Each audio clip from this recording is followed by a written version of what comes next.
Good morning student, class 10th हम 4th chapter पढ़ रहे हैं, मेरी जीवन रेखा, है ना। हम पेज नंबर 10 तक पढ़ चुके थे। आज हमें पेज नंबर 11 पढ़ना है। पेज नंबर 11 का फर्स्ट पैराग्राफ आज हम पढ़ेंगे। तो अभी तक आपने जान लिया कि लेखक किस तरह एक देहाती के पुत्र हैं, किस तरह उन्हें खाना बनाना नहीं आता था, कठिनाइयों से भरा हुआ उनका बचपन बीता।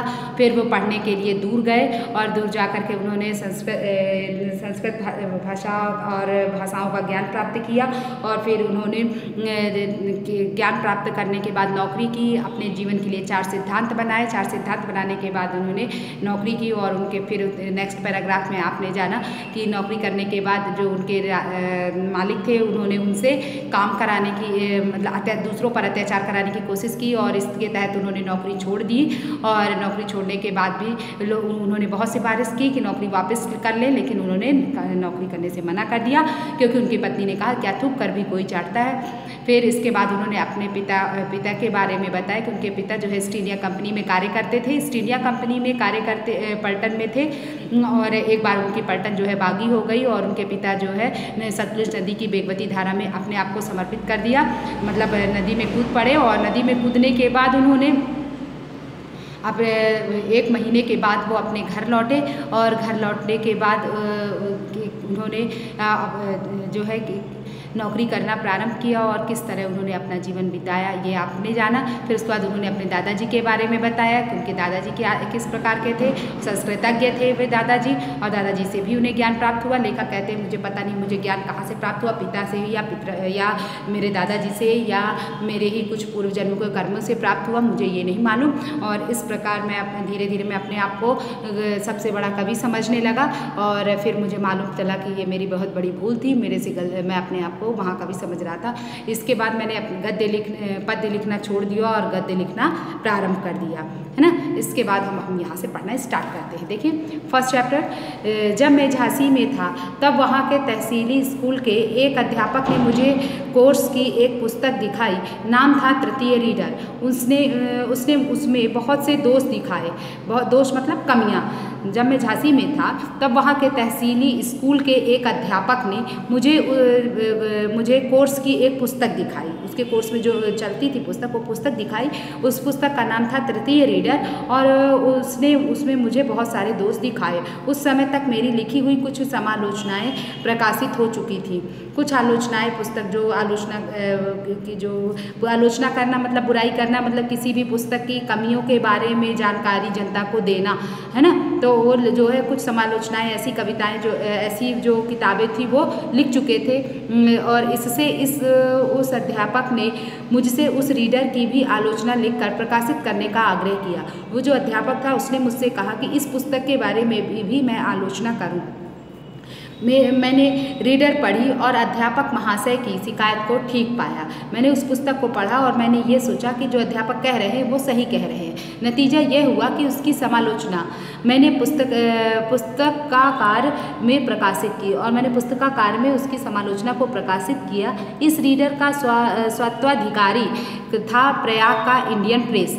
अतएव इस समालोचना की बदौलत उसने सरस्वती पत्रिका का संपादन कार्य मुझे दे डालने की इच्छा प्रकट की और इस प्रकार सरस्वती पत्रिका का संपादन कार्य मुझे देने की इच्छा उसने प्रकट की। मैंने उसे स्वीकार कर लिया और यह घटना रेल की नौकरी छोड़ने के 1 साल पहले की है। जब मैंने रेल की नौकरी छोड़ दी थी, यह घटना उसके 1 साल पहले की है। फिर देखिए नेक्स्ट पैराग्राफ। नौकरी छोड़ने पर मेरे मित्रों ने कई प्रकार से मेरी सहायता करने की इच्छा प्रकट की। मेरे अंडरलाइन कर लीजिए, मेरे मित्रों ने कई प्रकार से मेरी सहायता करने की कोशिश की। किसी ने कहा, अंडरलाइन करते जाइए, किसी ने कहा आओ मैं तुम्हें अपना प्राइवेट सेक्रेटरी बनाऊंगा। किसी ने लिखा मैं तुम्हारे साथ बैठकर संस्कृत पढ़ूंगा और किसी ने कहा मैं तुम्हारे लिए छापा खाना खुलवा दूंगा इत्यादि। इस प्रकार लोगों ने मुझे लालच देना प्रारंभ कर दिया, पर मैंने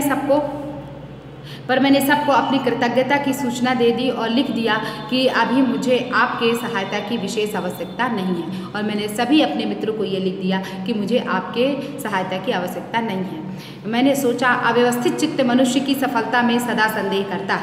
अव्यवस्थित चित्त वालों की सफलता में सदैव संदेह रहता है, क्योंकि चित्त अगर व्यवस्थित नहीं है तो व्यक्ति जो है सही ढंग से कार्य नहीं कर सकता। इसलिए चित्त एकाग्र चित्त होना चाहिए, तभी व्यक्ति सही ढंग से कार्य कर सकता है और उसे सफलता प्राप्त होती है।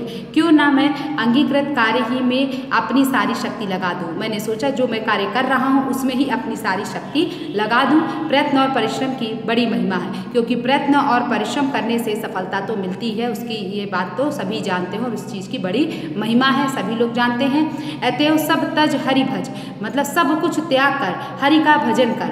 इस मसल को चरितार्थ करता हुआ इंडियन प्रेस के प्रदत्त काम में ही मैं अपनी शक्ति खर्च करने लगा और इस प्रकार मैं अपनी सारी शक्ति इंडियन प्रेस में ही लगा दिया। हाँ, जो थोड़ा बहुत अवकाश कभी मिलता था तो मैं उसमें अनुवाद आदि का कुछ काम और करता था, और इसके बाद जो कुछ भी होता था मैं वो कुछ काम और करता था। समय की कमी के कारण मैं विशेष अध्ययन ना कर सका, कुछ समय की कमी के कारण मैं अध्ययन नहीं कर सका। इसी से मतलब लेखक कहते हैं कि मेरे पास समय की कमी हो गई, जिस कारण मैं आगे कुछ नहीं पढ़ सका, कुछ अध्ययन नहीं कर सका। इसी से संपत्ति शास्त्र नामक पुस्तक को छोड़कर और किसी अच्छे विषय पर मैं कोई नई पुस्तक ना लिख सका। मैंने केवल संपत्ति शास्त्र पुस्तक लिखी और इससे अधिक कोई पुस्तक नहीं लिख सका। मेरी सेवा से सरस्वती का प्रचार जैसे जैसे बढ़ता गया और मालिक का मैं जैसे जैसे अधिकाधिक विश्वास भाजन होता गया। जैसे जैसे सरस्वती का प्रचार हुआ वैसे वैसे मैं अपने मालिक का विश्वास पात्र बनता गया,